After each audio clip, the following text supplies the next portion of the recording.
Hello students. तो आप सभी कैसे हैं? आशा है अच्छे ही होंगे।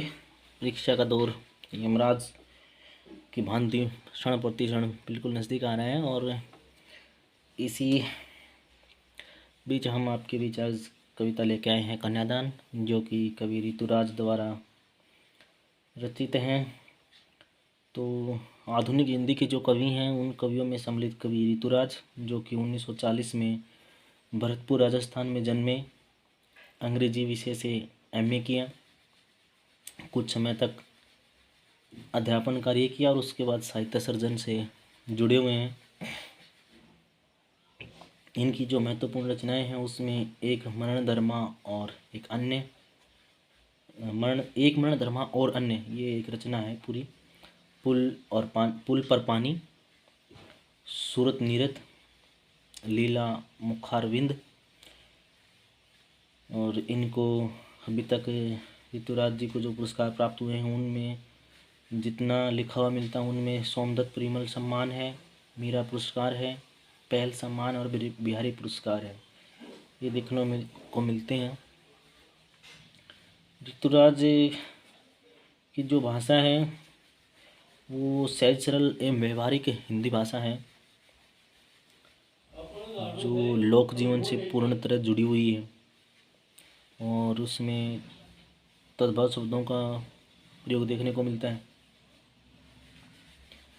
ऋतुराज जी की जो ये कविता हमारे पाठ्यक्रम में लगी हुई है कन्यादान, इस कन्यादान कविता में जो एक माँ होती है वो अपनी बेटी को स्त्री का जो परंपरागत आदर्श है उस आदर्श रूप से हटकर शिक्षा देती है। ऋतुराज का ऐसा मानना है कि समाज में जो व्यवस्था है वो स्त्रियों के आचरण से संबंधित प्रतिमान वो समय गढ़ लेती है, जो आदर्श हैं वही उनके लिए बंधन बने हुए हैं। तो उसी के ऊपर यहाँ कवि ने लिखा है। तो आइए इस छोटी सी कविता और महत्वपूर्ण कविता को पढ़ते हैं।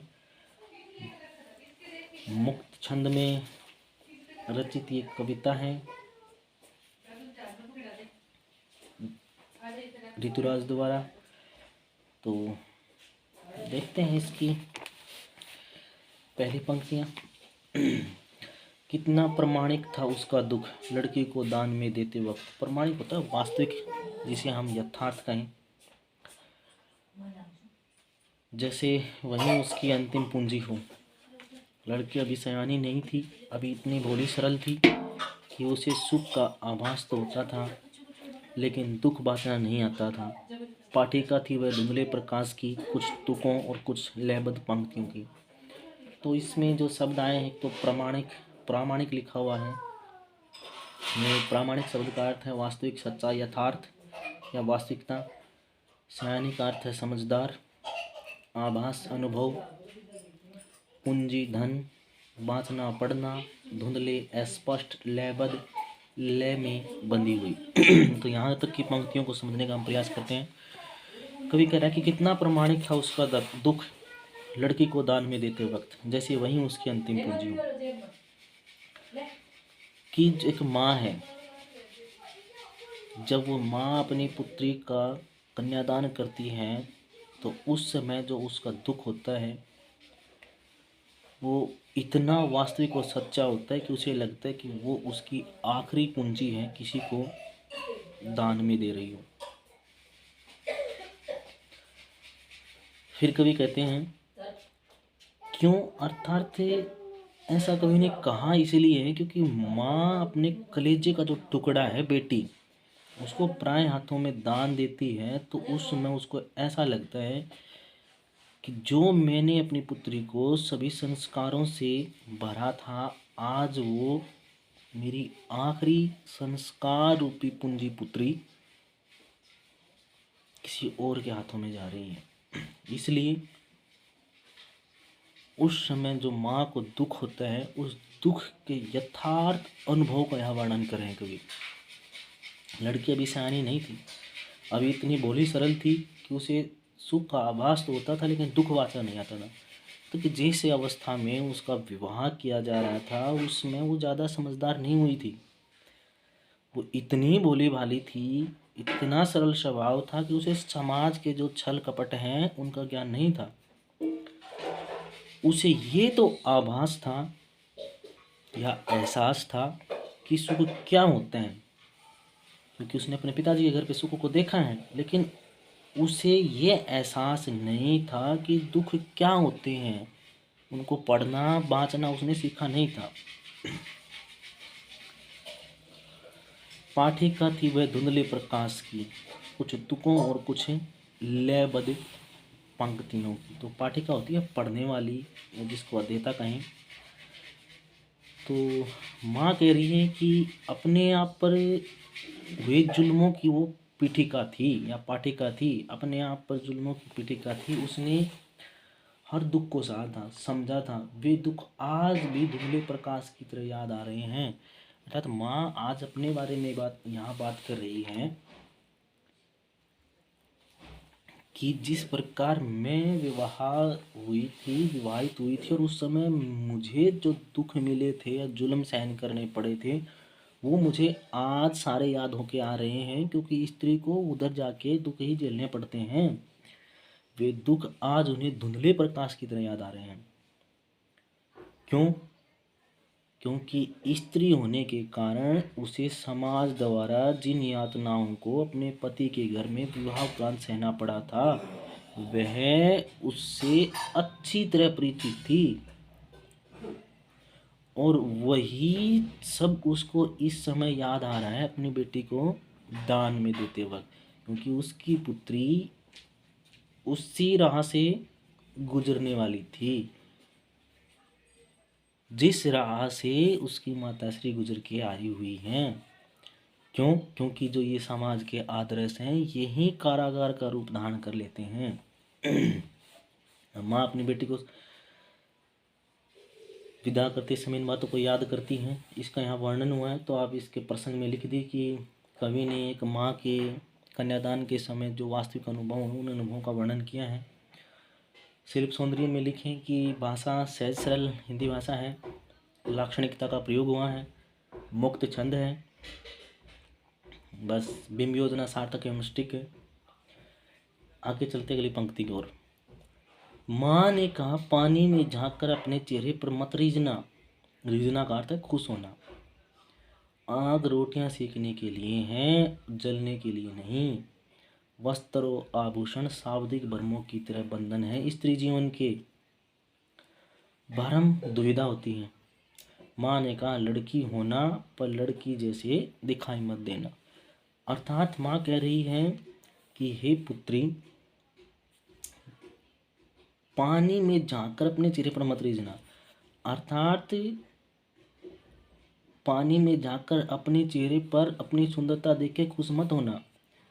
जैसे पानी की परछाई स्थायी नहीं होती, पानी के हिलने डुलने पर परछाई अपना रूप बदल लेती है, वैसे ही ससुराल पक्ष के लोगों के व्यवहार को स्थायी मत समझना। क्यों? क्योंकि वे कभी भी अपना रूप बदल सकते हैं। या फिर यूं कहें कि हे पुत्री, तुम अपनी सुंदरता के ऊपर पानी में जब झांक के देखो तो उसके ऊपर ज़्यादा खुश मत होना। या फिर मैं जहाँ तक सोचता हूँ इसका अर्थ ये स्टिक है कि तुम पानी में अपना चेहरा है उसको देखकर खुश मत होना, क्योंकि पानी की परछाई स्थायी नहीं होती। उसी प्रकार जिस प्रकार पानी के हिलने डुलने पर परछाई अपना रूप बदल लेती है, उसी प्रकार ससुराल पक्ष के लोग भी व्यवहार को स्थायी नहीं रखते, बदल लेते हैं।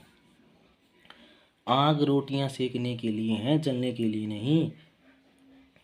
घर में चूल्हे की आग रोटियां सेकने के लिए है, जलने के लिए नहीं। क्यों? क्योंकि आजकल आधुनिक समाज में अधिकतर लोग पुत्र वधू को जला देते हैं, या यूं कहें पुत्र वधुएं आत्महत्या कर लेते हैं जलकर। वस्त्र और आभूषण शाब्दिक भ्रमों की तरह हैं बंधन स्त्री जीवन के, और स्त्री को वश में रखने के लिए उन्हें वस्त्र और आभूषण शाब्दिक भ्रमों की तरह हैं बंधन जीवन की, कि जो ये तुम्हें खुश रखने के लिए ससुराल पक्ष द्वारा कपड़े और गहने दिए जाएंगे, वो शाब्दिक भ्रम में डालने के बंधन हैं। जीवन के आदर्श न हो के वे बंधनग्रस्त जीवन जीने के आधार हैं। माँ ने कहा, लड़की होना पर लड़की जैसा दिखाई मत देना, कि हे पुत्री, तुम लड़की के जितने गुण हैं उन गुणों से परिपूर्ण तो रहना, परंतु लड़की में जो कोमलता होती है वो दिखनाई मत देने देना। हमेशा ससुराल के विपरीत व्यवहार का विरोध करने के लिए तैयार रहना। तो ये है आपका कविता की व्याख्या, और आप इसमें शिल्प सौंदर्य से लिख दीजिए, कोई